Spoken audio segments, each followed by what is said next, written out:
at Sotheby's, an artwork named Comedian sold for $6.2 million. Now, what's so special about this if you read that headline, considering that thousands upon thousands of items in Sotheby's get sold for millions of dollars? Well, if you look closely what Comedian is, this is actually a banana that's duct taped to a wall. Yes, you read that and heard that correctly. Somebody had the sensibility of a sea urchin to actually pay $6.2 million dollars for a fruit that's stuck on a wall. Now, there's still hope for humanity because if you're smarter than a sea urchin, maybe it's much more sensible for you to buy one of the darkest dials in humanity and yet do not have the indexes to read the time. Yes, that's what this Venezianico Arsenale Ultrablack is offering you. Something that's actually not that uncommon and not that surprising from this brand. But let me tell you why that's more sensible than that somebody who bought that banana. Fun fact, also that banana actually got replaced twice now. So that $6.2 million dollars could have gone for something more useful. Watches, fascinating objects that we often think irrationally about, are inherently tools.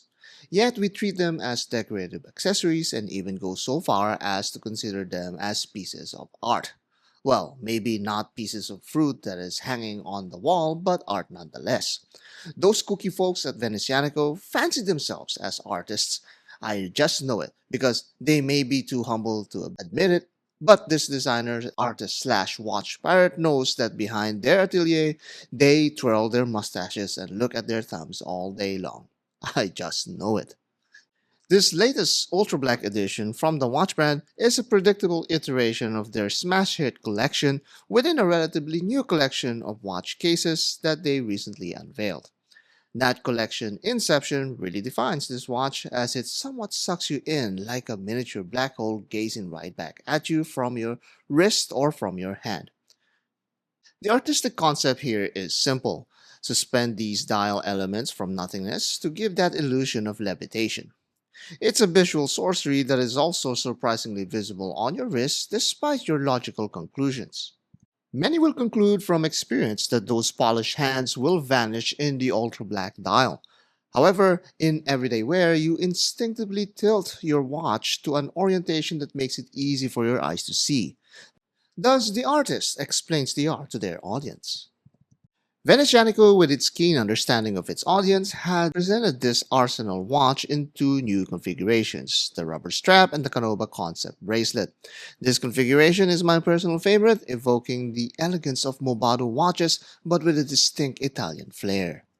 I've handled quite a few Venezianicos before, and I can confidently say that they have a clear handle of their design language.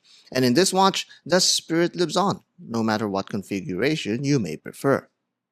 You can even enjoy both at the same time, so long as you have the spare cash lying around for the extra bracelet. I happen to still have the original Arsenal, so I use its bracelet to apply it on this one. Aside from the new dial and rubber strap, the rest of the watch remains unchanged.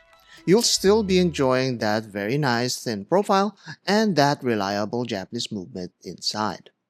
As far as sports watch go, the Arsenal offers a unique blend of diminutive dimensions and expressive luxury, as you can see with its engraved caseback.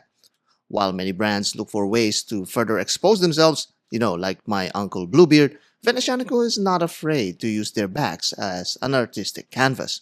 Well, kinda like Uncle Bluebeard as well. If there was an uncle for this watch, it would definitely be the Tissot PRX. This quartz version of Tissot's Royal Oak is one of the thinnest models in their collection, but it's still noticeably thicker than the Arsenal.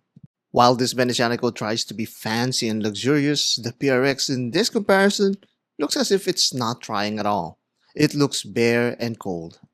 Well, at least it has that ticking seconds hand to let you know that it's actually alive. Since we're in the mood for comparison, let's now see it beside the rest of the family. Here's its brother, the Nerede Ultra Black, touting its elastic strap and semi-functional bezel. While the Arsenal works very hard to stay slim and tight, the Nerede aspires to be a bulky and demanding astronaut. The Nerede has its own niche as it sold out rather quickly, and it continues to be one of the more standout pieces in Venezianico's offerings. Both are obvious smudge magnets, as it will take a considerable effort to actually keep these both clean as possible.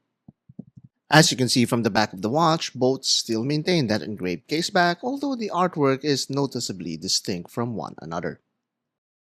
Now let's see this against its daddy, the Redentore Ultrablack.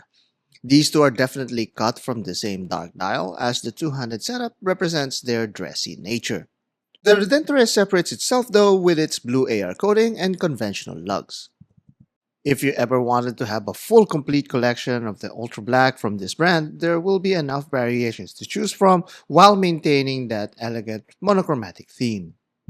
This channel saw this collection grow, and it's very fascinating to see the evolution of this subline from Venezianico. This signature collection is gaining recognition as Venezianico's confidence in producing premium watches continues to grow. I believe this perfectly encapsulates the brand's focus on Venetian heritage while driving its art forward with innovative technology. That's my bottom barrel 2 cents, and here's what you have to say about the Arsenale Ultrablack. J-Tub expressed his appreciation for the minimalist design but inquired about its legibility. I found the legibility satisfactory as the hands were generally visible. However, it was more challenging to precisely determine the minutes. Shotoshan Hani heard that the rubber strap is fixed and no third-party straps will be available. This is both a yes and a no. Yes, it is custom molded onto the integrated end link, so you won't see any third-party straps for this watch at the moment. No, it's not fixed on the end link. There is a rod that you can push out, and you can entrust a custom leather strap maker to create a custom-fitted strap for the Arsenal. Chateaubriand decided to pass on this watch because he already owns a Redentore Ultrablack, and finally Igor Gerashimchuk praised the dial but criticized the poor AR for ruining the beautiful concept. On closer examination, the dial is indeed very peculiar and has this deep soul-searching effect unlike any other. However, as a byproduct of this, you notice the case and its details a bit more once the novelty wears off. The bezel, for example, has this very defined coin edge that Venezianico claims they use the Arsenal Tower for inspiration. The polished facets of the case delivers its own brand of beauty, while the sides and edges of the case transition to the rubber strap very seamlessly. This rubber strap is a massive improvement from Venezianico's other rubber straps, as it's very soft and angled downward to prevent any unsightly overhangs. Venezianico is not shy when it comes to branding, as the buckle, ring keepers, and straps are all signed with either the Venetian cross or the company name. And lastly, it's all capped off by the decorated caseback that is always a treat from this brand. Now let's give a little bit more attention on that dial. With the crystal being shallower and closer to the dial, the light absorption effect is a lot more even. Yes, you can still create subtle shadows over it if you simply apply some really intense light from the sides. The skeletonized hands, although a very cool and distinct touch, are a lot easier to hide behind that Musao black dial. It's cool and sharp, but it's not as visible as the previous version. And I still miss that running seconds hand too. But this case is a lot more interesting to look at. The facets give off a lot of geometric light play, and that slim profile is a real winner. Lastly, that adorable space station engraving parallels the Arsenal shipyard for those looking for a deeper interpretation. It's not just a progression of a theme, but also 3 different dimensions of execution. Not everyone can enjoy all 3. Well, it's actually 4 if you count the smaller Redentore, but your appreciation is much more elevated even by just seeing all 3 of them together in one shot. On the Arsenal's more sophisticated case, the Ultra Black effect takes on a more modern personality. This is a stark contrast to the traditional and dressy impression of the Redentore version. As predictable and logical as the Ultra Black collection may be, the choices are now available for those who not only appreciate affordable luxury, but also conceptual and much more reasonable art. And that's easier to swallow than a $6 million fruit on the wall.